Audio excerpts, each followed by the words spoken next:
తాకట్టులో ఉన్న మీ బంగారాన్ని విడిపించి ఆ రోజు ఆన్లైన్ రేటుకి మేము కొంటాం. Bhavani gold company. నమస్తే, వెల్కమ్ టు సుమన్ టీవీ. నేను గీతాంజలి. ప్రస్తుతం మనతో పాటు సనాతన్ ట్రావెలర్ ప్రమోద్ కుమార్ ఉన్నారు. వారితో మాట్లాడదాం. హలో ప్రమోద్ గారు, నమస్తే అండి. నమస్కారం అక్క. ప్రమోద్ గారు, విష్ణువు అలంకార ప్రియుడు అని చెప్తారు, ప్రత్యేకించి శివయ్య అభిషేక ప్రియుడు. మన అంటే ఎంత భోభాగ్యాలు ఉన్నా ఏమీ లేకపోయినా చెంబుడు నీళ్లు పోస్తే చాలా ఆయన సంతోషించేస్తాడు అని చెప్తారు. పంచామృతాలతో చేయకపోయినా నీళ్ళైనా చాలు ఆయన అభిషేకం అనేది. ఎందుకు అంత ప్రీతి శివయ్యకి అభిషేకం అంటే? ప్రత్యేకత ఏముంది అసలు? మన పురాణాలు ఏం చెప్తున్నాయి వీటి గురించి? ఇప్పుడు మనం చూస్తే శివుడి నెత్తి మీద చంద్రరేఖ కనిపిస్తుంది. ఎందుకు అభిషేక ప్రియుడు అని అంటే, చంద్రరేఖ నుంచి నిత్యం అమృతం ధారలాగా కారుతా ఉంటది. ఆ కారే అమృత ధారల్లో శివుడు నిత్యం తడిచి ఉంటాడు, అంతే కదా. సో అందుకే మనం శివలింగం మీద ధారాపాత్ర పెడతాం. ఎప్పుడు నీళ్లు పడుతూనే ఉండాలి, ఒక్కొక్క చుక్క. ఇంకొకటి ఏంటి అని అంటే, శివుడు ఎంత ప్రశాంతంగా ఉంటే లోకం అంత ప్రశాంతంగా ఉంటది అని. ఎందుకు? దానికి రీజన్ ఏంటి అంటే, ఇప్పుడు హాలాహలం తీసుకుంటాడు. శివుడు కంఠంలోనే ఎందుకు దాచిపెట్టుకుంటాడు? సమస్త బ్రహ్మాండం ఇక్కడే ఆయన కడుపులో ఉంటది. లోపలికి పోతే ప్రాబ్లమే, బయట ఉన్న ప్రాబ్లమే, కాబట్టి కంఠంలో దాచుకుంటాడు. సో శివుడు ఎంత ప్రశాంతంగా ఎంత చల్లగా ఉంటే లోకం అంతా చల్లగా ఉంటది అని చెప్పి శివలింగం మీద మనం ధారాపాత్ర పెడతాం. ఇంకోటి చంద్రరేఖ ఎగ్జాంపుల్ చెప్పాను కదా, అందుకే అభిషేకం మనం చేస్తాం. డబ్బులున్నోడు పంచామృతంతో చేస్తాడు, లేదు కొంచెం తక్కువ ఉన్నోడు పాలు పోస్తాడు, లేకపోతే చెంబుతో పోస్తాడు, లేకపోతే కూడా గుడిలో దొరికే ట్యాప్ లో నుంచి వాటర్ పోసినా శివుడు తీసుకుంటాడు. సో ఇది అభిషేకం చేయడానికి. ఇంకొక రీజన్ గరికపాటి గారు ఏం చెప్తారనంటే, అభిషేకం ఎందుకు చేస్తాము అని అంటే, దాని మీద ఏది పోసినా దాని మీద నించోదు, పడైపోతా ఉంటది. ఇప్పుడు మనము యోగా క్లాసుకి పోతాం, ఇన్ని చేస్తాం ఏదో నేర్చుకోవడానికి, అంటే మన దగ్గర మన అంత మిథ్యా నేర్చుకోండి. శివలింగం మీద పోసి అభిషేకాన్ని నువ్వు 2 సెకండ్లు కాన్షియస్ గా గమనిస్తే చాలు, పోయి దాని మీద పోసేదంతా పడిపోతుందా మన జీవితం ఎంత అనుకుంటాం, అంతే కదా. సో దాని మీద ఏది పోసినా ఎక్కువ నించోదు కాబట్టి, ఏది పోసినా జారిపోతుంది కాబట్టి మనం అభిషేకం చేస్తాం. దాంట్లో ఉన్న అంతరార్థం ఇది అన్నట్టు తెలుసుకోవాలి. అదే కొంతమంది మాట్లాడతారండి, అన్ని పాలు, అన్ని జ్యూస్లే కావచ్చు, తేనె, నెయ్యి, పెరుగు, పంచదార ఇవన్నీ అంతంత వేసి అభిషేకాలను వేస్ట్ చేస్తారు. అదేదో పేదవాళ్ళకి ఇస్తే వాళ్ళకి కనీసం ఒక పూటైనా గడుస్తుంది కదా, అంటే ఆ ఖర్చు, ఆ డబ్బు వాళ్ళకి ఇచ్చిన, లేకపోతే ఆ తినే పదార్థం ఏదో తాగే పదార్థం ఏదో వాళ్ళకి ఇస్తే ఆ పిల్లలైనా పాలైన పిల్లలైనా తాగుతారు కదా, ఇలా చెప్తూ ఉంటారు కదా. దీనిపై ఏం చెప్తారు? ఏం లేదు, ఒకప్పుడు మీరు చూస్తే ఇప్పుడు అంటే టెంపుల్స్ ఎండోమెంట్ కింద ఉన్నాయి కాబట్టి కొంచెం మెయింటెనెన్స్ అనేది లేదు. ఒకప్పుడు రాజులు చూసుకునేవాళ్ళు, లేకపోతే బ్రాహ్మణులు చూసుకునేవాళ్ళు టెంపుల్స్ ని, వేదం నేర్పించే బ్రాహ్మణులే. సో వాళ్ళు ఏం చేసేవాళ్ళు, ఇప్పుడు వీళ్ళు ఏదైతే పేదల కోసం ఏడుస్తున్నారో అప్పుడు ఆ బ్రాహ్మణులు కూడా శివలింగం మీద పడింది అంతా తీసుకొని వెళ్ళి ఒక దగ్గర కలెక్ట్ చేసి తీర్థము ప్రసాదం లాగా ఇచ్చేవాళ్ళు. దీని గురించి ఎవడు చెప్పడు, ఏడుస్తా ఉంటారు. సరే, ఏడ్చే ప్రతి ఒక్కడు ప్రతిరోజు 2 పాల ప్యాకెట్లు తీసుకుంటారు. ఇంట్లో 4 ఉంటే 2 పాల ప్యాకెట్లు కావాలి, మరి 3వ పాల ప్యాకెట్ కొనుక్కొని పేదోడికి ఇచ్చి రావచ్చుగా. రోజు 30 రూపాయలు పెట్టి, రోజు 30 రూపాయలు అంటే రోజుకి ఒక 70-80 రూపాయలు పెట్టి 2 ప్యాకెట్లు కొనుక్కున్నప్పుడు ఇంకో 40 రూపాయలు పెట్టి ఇంకొక ప్యాకెట్ కొనుక్కొని పేదోడికి ఇయ్యాడు. ఒక రోజు ఇస్తాడు, 2 రోజులు ఇస్తాడు, ప్రతిరోజు ఇస్తే కళ్ళకి రక్తం కారుతుంది. మేము సాయం చేస్తామండి అని కూడా అంటారు కొంతమంది. మాకు తోచినంత మేము చేస్తాం, మీరు కూడా చేస్తే ఇంకొంతమందికి హెల్ప్ అవుతుంది కదా. అంటే రాళ్ళకి పూజ చేస్తారు మీరు, ప్రాణం లేని విగ్రహాలు కానీ వాడికి పూజ చేస్తారు, అదేదో ఉన్న వాళ్ళకి ఇస్తే తింటారు కదా అవసరం ఉన్న వాళ్ళకి అనేది. అపాత్ర దానం అని ఒకటి ఉంటదని చెప్పాను ఇందాక. ఒకడికి నువ్వు పేదోడు అని చెప్పి ప్రతిరోజు ఇస్తుంటే వాడు పేదోడు లాగానే మిగులుతాడు. నువ్వు ఇవ్వడం మానేస్తే చూస్తూనే ఉండు, ఇవ్వకు, ఎవరితో ఇవ్వనివ్వకు, కడుపు మాడుతుంది, ఇంకో దగ్గర పోయి పని చేసుకుంటాడు, అంతే కదా. ఇప్పుడు సరే, ఆడికి ఎవడు పని ఇయ్యడు, సిగ్నల్ దగ్గర కారు అద్దం దూడిస్తే 5 రూపాయలు ఇవ్వడా, 2 రూపాయలు ఇవ్వడా, పనే కదా. సో బిచ్చపోళ్ళు ముసలోళ్ళు కూడా పెన్నులు అమ్ముకుంటున్నారు, వాళ్ళ దగ్గర పెన్నులు కొనుక్కోకపోయినా మనం 10 రూపాయలు ఇస్తాం. అట్లా కూడా చేయకుండా సోమరిపోతుల్లాగా ఉంటారు. అలాంటప్పుడు ఎవడు కరెక్ట్ అంటే, ఉపేంద్ర సినిమాలో చెప్తాడు కదా, గాడ్ ఈస్ గ్రేట్ అని చంపేస్తాడు. అలానే ఉండాలి. ఏం పని చేస్తున్నారా అంటే, నాకు ఏం పని లేదని కూర్చుంటాడు, చంపేసి గాడ్ ఈస్ గ్రేట్ అని పోతాడు. అపాత్ర దానం అనేది అందుకే సనాతన ధర్మంలో చెయ్యొద్దు అని చెప్తారు. ఎందుకు అని అంటే, అది అలవాటు అయిపోతే వాడు కష్టపడాడు. సో ప్రతిరోజు మనం ఇస్తాం, మనం ఏమనుకుంటాం, వాడికి ఇస్తే మనకి పుణ్యం అని అనుకుంటాం. సనాతన ధర్మం ఎప్పుడు పుణ్యం పాపం గురించి మాట్లాడమని చెప్పదు. నాకు దేవుడు ఇచ్చాడు, దేవుడు ఇచ్చింది వాడికి ఇచ్చా. ఇక్కడ ఏమైతుంది, కర్మ పెరగదు. పుణ్యం పెరిగినా కర్మ పెరిగినట్టే, పాపం పెరిగినా కర్మ పెరిగినట్టే. చనిపోయేటప్పుడు పాపం మిగిలిపోతే ఇంకొక జన్మలో అనుభవించాలి, పుణ్యం మిగిలిపోయినా ఇంకో జన్మ ఎత్తాలి.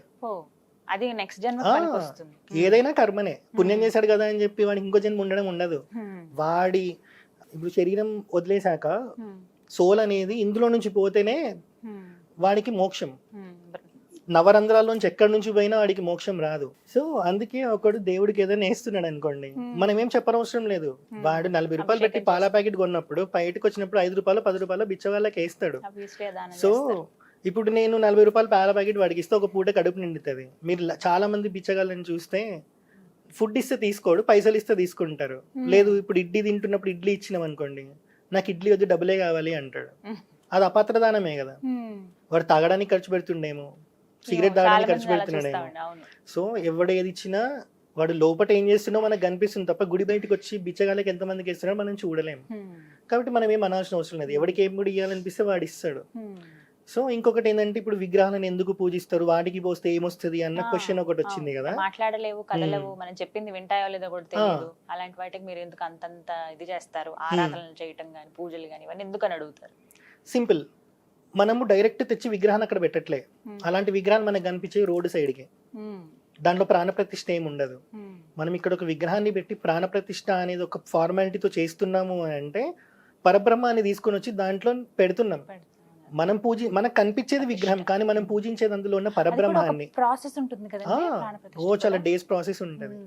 సో మనం చూసేది విగ్రహాన్నే, పూజించేది మాత్రం అందులో ఉన్న పరబ్రహ్మాన్ని. పరబ్రహ్మము అని ఎట్లా చెప్పాలి అని అంటే ఉండేది ఒక పరబ్రహ్మం. ఇందాక పరశురాముడి చరిత్ర చెప్పినప్పుడు ఆయనకు అనిపించింది ఉండే ఒక పరబ్రహ్మమే నాకు శివుడిలాగా దర్శనం ఇచ్చారు, నాకు విష్ణుమూర్తి లాగా కూడా దర్శనం చేసుకోవాలని ఉంది అని అనుకుంటాడు, అంటే కృష్ణుడిలాగా. అదే ఇక్కడ ఇంప్లిమెంట్ చేయండి. ఉండేది ఒకటే పరబ్రహ్మ. ఇప్పుడు మేలిమి బంగారం ఉంటుంది, ఇంత ముద్ద ఉంటుంది, దానికి ఒక షేప్ ఉండదు. ఇంత అని అంటాం, దానికి షేప్ చెప్పాం. బాల్ లాగా ఉంటే బాల్ అంటాం.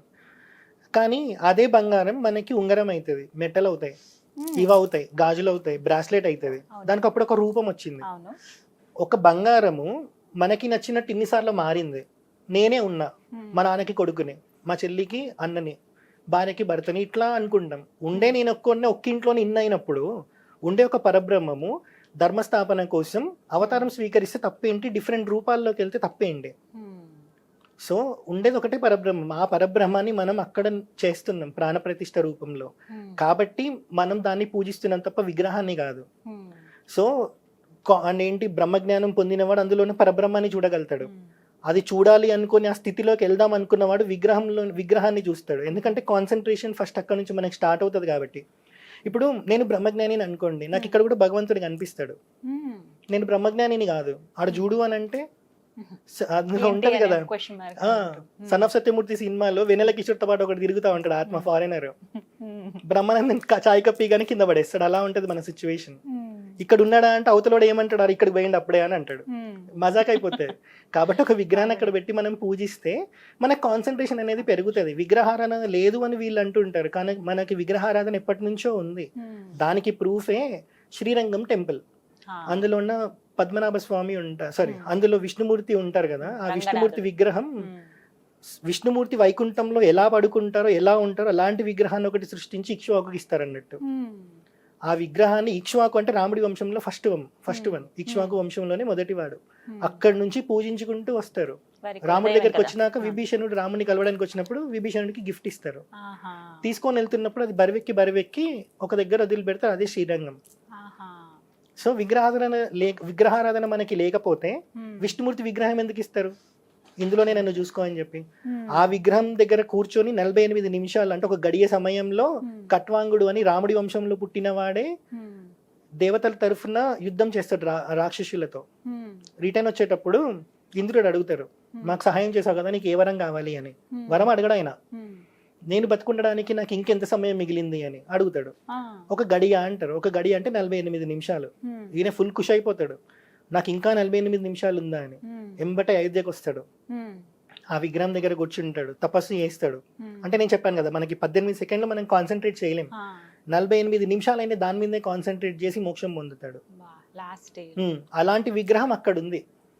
విగ్రహారాధన లేకపోవడం ఏంటి, విష్ణుమూర్తి అలాంటివి కొన్ని చాలా మనం గమనిస్తూ ఉంటాం కదా. ఈవెన్ ఇప్పుడు తిరుపతిలో చూసినా కూడా స్వామివారి విగ్రహ రూపంలో వచ్చారు అని చెప్తారు.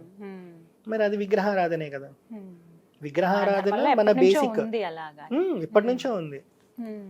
సో మనం పూజించేది విగ్రహాన్ని కాదు, అందులో ఉండే పరబ్రహ్మాన్ని. చాలా మందికి అర్థమై ఉంటుంది, అయోధ్య బాలరాముడి ప్రతిష్టాపన ఆ ప్రాసెస్ అంతా అప్పుడు తెలుసుకున్నారు చాలా మందికి. ఈ జనరేషన్ వాళ్ళకి అసలు ప్రతిష్టాపన ఎలా జరుగుతుందని తెలిసింది అయోధ్య. జలాదివాసం, పుష్పాదివాసం ఇవన్నీ అవును. జరిగిన తర్వాత ఎప్పుడైతే ప్రాణ ప్రతిష్ఠ చేస్తారో విగ్రహంలో ఎంత మార్పు చూసామండి. అవును, మీరు చూస్తే కళ్ళు మూస్తారు. ఈవెన్ మనం వినాయకుడిని ఇంటి దగ్గర కట్టేస్తారు తెచ్చినా కళ్ళకి గంతలు కడతారు. ఎందుకంటే ఒకసారి ప్రాణప్రతిష్ఠ చేసి ఆ కళ్ళకి ఆ పవర్ వచ్చాక మనం మన మాంసనేత్రాలతో చూడలేం. అందుకే ఆయన ఫేస్ ఆయనకి చూపిస్తాం అద్దంలో. అద్దంలో చూపిస్తారు. దాని తర్వాత మనం చూడడం స్టార్ట్ చేస్తాం.